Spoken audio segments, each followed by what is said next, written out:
you very much, Mr. Speaker, for giving me the opportunity to add my voice to the statement being commented on by colleagues on the floor. Mr. Speaker, for the first time in many years, the budget of this country was read around 5:37 p.m. It's very important to make that point, Mr. Speaker. Not during Kwesi Botche's time, not during Kwame Pepra's time, Safu Mafo's time, Bahari Edu's time, up to Atufosin first. Mr. Speaker, there's a reason why your budgets must be read during prime time. When our budget was read at 5:37 p.m. this year, our major creditors were all asleep. Some of them were just waking up. The Chinese were asleep. The Australians were just waking up. Our European partners were at dinner. Ghanaians were rushing home to go and sleep after work. It tells you and gives you the reason why the markets did not respond positively to our budgets this year. Why am I saying that, Mr. Speaker? The Ghana cedi experienced a depreciation in value against the US dollar on Friday, which was the 14th.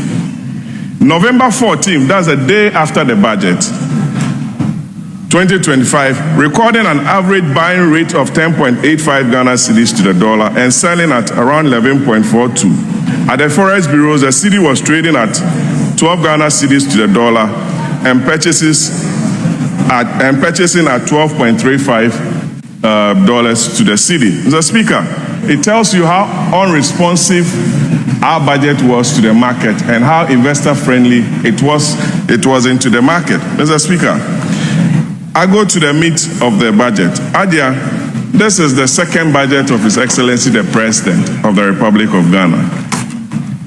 You are not 10 months or 9 months into government. This is the second budget of the President.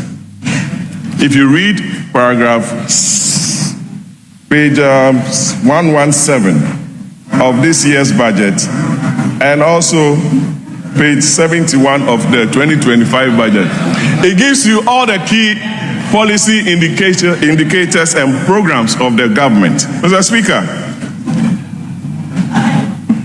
according to the Minister of Finance, revenue from oil is falling, and I didn't hear any specific policy measure to improve upon our oil revenues. Mr. Speaker, as we speak, the Pecan oil block, which has Luke Oil as a major stakeholder with 38%, with Luke Oil having to face sanctions from the United States of America, I expected the minister to have given us a clear policy guideline on what the government of Ghana was doing to shore up our oil revenues. And I read from the statement from the U.S. Department of Treasury Office of Foreign Assets Control, OFAC, that all assets of Luke Oil ought to be taken care of, or they should start with the process of winding up their assets by the end of this year. I know the officials of this government are interested in the second gas processing plant, but this is a very important matter that the government should have taken a closer look at. I know you are talking to some Americans on some plant in Oklahoma. Closely, we are monitoring to see the outcome of that, Mr. Speaker. Mr. Speaker, in this year's budget, the mention of private sector, I counted about 22 in different paragraphs, Mr. Speaker. But the private sector is not responding to the call of this government, Mr. Speaker. If you look at the macroeconomic indicators that the minister mentioned, inflation around 8%. But the ones that the private sector has to look at to take the bold steps to invest and create the needed jobs in the country were very weak and low. Mr. Speaker, non-performing loans, according to the Bank of Ghana, is just around 23%, Mr. Speaker. This compares with most current banking industry NPLs of 4.2% in Nigeria, 17.4% for Kenya, and a ratio of 1% for the South African banks.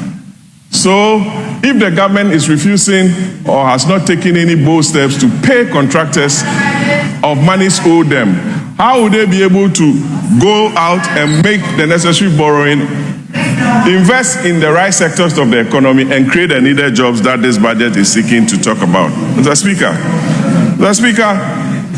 if you look at the cover page of this year's budget, you can see a clear Photoshop of a certain express road that the minister spoke about, that he was going to construct an express road to Kumasi. Mr. Speaker, what is the crime of the people of this country, especially those of us who ply that route to our villages, especially from Accra to Paga and to Boko? For 8 years, from 2009 to 2016, not a single kilometer of road was added by the NDC government. Yes. You come into government again, and instead of you prioritizing with the completion of the dualization of the Accra-Kumasi road, you are telling us that you are going to construct an express road. From which funds? It's a complete misplaced priority. What Ghanaians want to see is the completion of the dualization project that was started by the Akufo-Addo administration. Yes. Then you can even look at that, because even the financial models do not help you. How are you going to construct this? Through a PPP arrangement? And how much are you going to charge road users? It's for you to take that decision. But Mr. Speaker, let me share this data with you. I got it from the National Road Safety Authority. In 2025 only, deaths on the Accra-Kumasi highway is 525 for Eastern Region, Ashanti 570, and Greater Accra 331. The Speaker, so a reasonable government would take the completion of the dualization program as a priority, complete it, and save Ghanaian lives, rather than taking another step of constructing an expressway, which I believe it's not a priority for Ghanaians. Mr. Speaker, it's very important we look at that.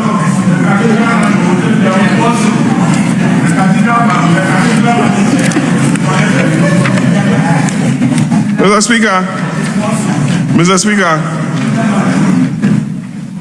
Speaker, the budget also made some allocation to the agency responsible for the fight against galamsey. Mr. Speaker, a whopping 150 million cedis has been allocated to them. I did some conversion and it came to about $30 million. It's a good step that we need to fight galamsey. But the monetary mechanisms that ought to be in place, especially with the promise of the NDC government to come in and fight galamsey, I believe has not been met. Mr. Speaker, we were promised a complete state of emergency by the government of the day. Various speakers at different political events made it a promise that they were going to ensure that the president issues a state of emergency. It's clear that the government is not ready. It's clear that the government is taking a snail-pace step in order to fight the galamsey menace. Mr. Speaker, the Catholic Bishop Conference has spoken. Honourable Member, they should stop the time for Hon.Patrick Yaw Boamah. Yes, Majority Leader. Mr. Speaker. Did you say some experts propose a declaration of state of emergency? Or you said the NDC promised a state of emergency? I said the NDC promised a state of emergency. And I insist on that, and it's on record, Mr. Speaker. It's on record. And secondly, the majority leader has become the chief interjector of debates. It's within his right. But the people of Kumasi, the Ashanti region, Eastern region, Upper East, Upper West, Bono Ahafo deserve the completion of the Accra-Kumasi Techiman dualization project. It's a priority that the government must take into consideration. Accra-Kumasi Techiman. Yes, because you can't go